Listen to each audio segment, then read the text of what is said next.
pertama membahas mengenai pengendalian kebisingan secara umum. Pengendalian kebisingan secara umum mencakup langkah-langkah yang dapat diambil untuk mengurangi atau menghilangkan kebisingan yang mengganggu. Langkah-langkah pengendalian kebisingan secara umum.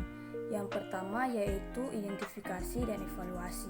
Pada langkah ini, identifikasi sumber kebisingan dan evaluasi tingkat kebisingan yang dihasilkan. Hal ini dapat melibatkan pengukuran tingkat kebisingan yang menggunakan alat pengukur kebisingan. Langkah yang kedua yaitu desain perubahan. Jika memungkinkan, ubah desain tempat kerja, rumah, atau lingkungan lainnya untuk mengurangi kebisingan. Misalnya, menggunakan bahan peredam suara, menambahkan panel suara atau isolasi akustik, dan memastikan bahwa peralatan berisik ditempatkan pada jarak yang cukup jauh dari area kerja atau tinggal. Langkah yang ketiga yaitu penggunaan baffle dan penyerap suara. Baffle adalah panel yang dipasang di sekitar sumber kebisingan untuk menghalangi atau mengarahkan suara. Penyerap suara adalah bahan yang dirancang untuk menyerap energi suara. Menggunakan baffle dan penyerap suara dapat membantu mengurangi kebisingan di area yang terkena dampak. Langkah yang keempat yaitu pengaturan waktu dan jarak. Batasi waktu paparan terhadap kebisingan atau jarak dari sumber kebisingan. Ini dapat dilakukan dengan membatasi waktu kerja atau tinggal di area yang berisik, menghindari area dengan kebisingan tinggi, atau menjaga jarak yang aman dari sumber kebisingan. Langkah yang kelima yaitu pemakaian alat pelindung telinga. Gunakan alat pelindung telinga seperti penutup telinga atau penutup telinga berbahan peredam suara. Alat pelindung telinga efektif dalam mengurangi paparan terhadap kebisingan di tempat kerja atau lingkungan berisik lainnya. Langkah yang keenam yaitu pendidikan dan kesadaran serta peraturan dan standar. Berbicara mengenai pendidikan dan kesadaran, tingkatkan kesadaran tentang masalah kebisingan dan risikonya. Edukasi karyawan, keluarga, atau orang-orang yang tinggal di sekitar lingkungan berisik tentang pentingnya melindungi pendengaran mereka dan mengadopsi praktik yang dapat mengurangi kebisingan. Berbicara mengenai peraturan dan standar, patuhi peraturan dan standar yang ada terkait dengan tingkat kebisingan yang diizinkan di berbagai lingkungan. Ini termaksud kepatuhan terhadap aturan dan peraturan keselamatan kerja yang ditetapkan oleh otoritas terkait. Yang berikut yaitu pengendalian kebisingan di lingkungan industri. Langkah-langkah untuk mengendalikan kebisingan di lingkungan industri. Yang pertama, identifikasi sumber suara, yaitu sumber getar atau aliran aerodinamis. Yang kedua, identifikasi jalur kebisingan dari sumber ke pekerja. Yang ketiga, tentukan tingkat suara setiap sumber. Yang keempat, tentukan kontribusi relatif terhadap kebisingan, berlebihan dari setiap sumber, dan lanjutkan untuk memberi peringkat sumber yang sesuai. Sumber dominan harus selalu diprioritaskan dan dikendalikan terlebih dahulu untuk mendapatkan peredaman kebisingan yang signifikan. Yang kelima, pahami batas paparan yang dapat diterima setiap seperti yang tertulis dalam Undang-Undang Kesehatan dan Keselamatan, dan temukan pengurangan suara yang diperlukan. Yang keenam, cari tahu solusi sambil mempertimbangkan tingkat keredaman suara, pengoperasian pengendalian produktivitas dan biaya.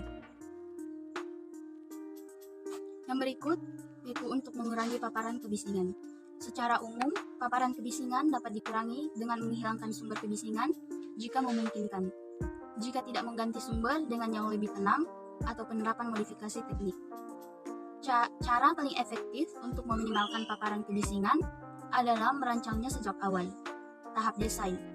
Disarankan untuk selalu memilih fitur peralatan yang dapat mengurangi tingkat kebisingan ke tingkat yang dapat diterima. Untuk instalasi baru, sekali lagi pilih peralatan yang tidak berisik dan pastikan untuk memiliki kebijakan pengadaan yang memilih untuk menggunakan peralatan yang tidak berisik dan akhirnya menghilangkan kekurangan desain yang dapat menyebabkan penguatan kebisingan. Modifikasi teknik mengacu pada perubahan yang dapat mempengaruhi sumber atau jalur suara Ini biasanya merupakan solusi untuk lebih disukai untuk pengendalian kebisingan di tempat kerja yang sudah ada, atau tempat tanpa tindakan perlindungan kebisingan selama tahap desain. Ini karena modifikasi teknik dikenal lebih hemat biaya, terutama untuk mengendalikan kebisingan di sumbernya daripada di sepanjang jalur. Pengendalian administratif dan penggunaan alat perlindungan diri atau APD juga efektif sebagai tindakan pengendalian kebisingan yang dapat diterapkan pada pekerja itu sendiri.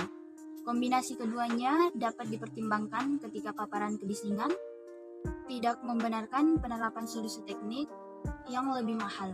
Namun, penting untuk selalu diperhatikan bahwa kontrol administratif dan APD mungkin tidak efektif menerapkan kontrol kebisingan teknis selama tahap awal atau modifikasi jalur suara. Oleh karena itu, mereka harus dikategorikan sebagai pilihan terakhir. Selanjutnya kita masuk ke dalam pengendalian kebisingan di lingkungan kerja. Jenis-jenis kebisingan di lingkungan kerja. Yang pertama, bising kontinu, yaitu suara yang terus-menerus berbunyi seperti suara mesin dan suara kipas angin. Yang kedua, bising intermittent, yaitu suara yang berbunyi secara terputus-putus seperti suara pesawat terbang dan suara kendaraan lainnya.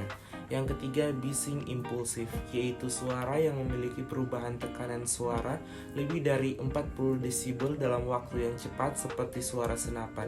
Dan yang terakhir, bising impulsif berulang, yaitu suara yang berbunyi secara berulang-ulang pada periode yang sama seperti suara mesin tempah. Langkah-langkah untuk mengendalikan kebisingan di tempat kerja. Yang pertama, kendalikan sumber kebisingan. Lakukan eliminasi, substitusi, dan engineering pada sumber kebisingan. Pastikan memilih alat dengan efek kebisingan paling rendah. Apabila tidak memungkinkan menggunakan alat dengan kebisingan rendah, tempatkan alat di area yang jauh dari pekerja. Pasang peredam pada alat jika memungkinkan. Yang kedua, gunakan penghalang pada jalan transmisi. Pada tahap perencanaan lingkungan kerja, buat ruangan isolasi yang difungsikan untuk menempatkan alat atau bahan penyebab kebisingan. Pasang bahan yang mampu mengurangi kebisingan seperti karpet atau dinding panel. Yang ketiga, pemakaian alat pelindung telinga. Earplug atau sumbat telinga dan earmuff atau tutup telinga adalah dua jenis alat yang bisa untuk mengurangi kebisingan di tempat kerja. Dua jenis alat pelindung telinga ini bisa digunakan sendiri-sendiri ataupun bersamaan. Yang keempat, peraturan di area kerja. Berikan penjelasan kepada pekerja terkait kebisingan di area kerja. Atur jadwal yang sesuai terhadap setiap area untuk mengurangi resiko gangguan selama bekerja. Yang kelima, cek berkala. Lakukan pengecekan secara berkala agar berfungsi dengan baik. Selain alat, perhatikan juga pekerja yang dekat dengan area yang berisik. Tes audiometri pekerja dan evaluasi adalah cara yang efektif untuk mengurangi resiko kebisingan. Dan inilah anggota kelompok 13, Stefani Korputi, Fiona Philadelphia Paliling, dan Valdano Hiskia Aling. Dan mohon bantuannya Mner atas nama Valdano Hiskia Aling terlambat join di kelompok yang ada di portal dikarenakan portal dari Valdano bermasalah sehingga tidak dapat masuk ke dalam portal. Dan demikianlah presentasi dari kelompok 13. Mohon maaf apabila ada kesalahan dan terima kasih.